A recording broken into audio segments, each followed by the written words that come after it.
айлык кеңешинин сот объектилери боюнча төрайымыбыз мына Токтогон эже болчу. Бул эженин кылган иштери Ак Сууга жана башка бүт Кыргызстан боюнча таанымал, көп Москвадан, чет жактан көп сотторду утуп келип атат. Ушу биздин айылдан тышкы саясаттарды бүт карап колдоп берип жаткан ушу биздин эжебиз да. Ушу эжебизге да ыраазыбыз. Ар дайым ушу биздин элдин көйгөйүн чечип жүрө бериңиз. Анан ошол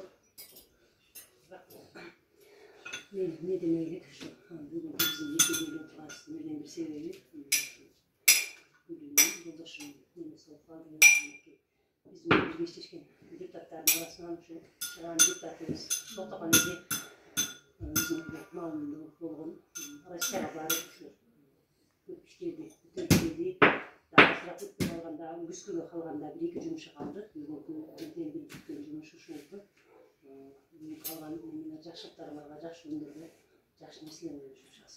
Токтогон эжеге негизинен рахмат. Birinci sağa dens so'luk bolsun.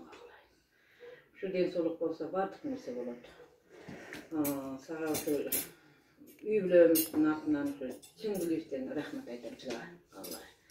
Ömrüň uzun bolsun, kelечегиň keň bolsun. Mundan arky kıla turgan işleriň dagы ар дайым жакшылыкка ошо өзү менен ушу жакшынакай болуп ар дайым бир эле бул эмес бул окшогон иштерин нечени аткар элдин ыраазычылыгын элдин ушундай көйгөйлөрүн чечип жүрө бер балдарыңдын урматын көрүп кыздарыңдын кызматын көрүп кылай мына сен деле Кудайга шүгүр жакшы эле бир топко чыгып калдың мындан аркы жашооңа ар дайым жакшылык ийгилик каалайм ден соолук каалайм анан ошону менен бирге ошо şu yerden gelip oturan, aylık kenişlerin atından gelip oturan bardığınlarga şu ben çimden soğuk kalayım.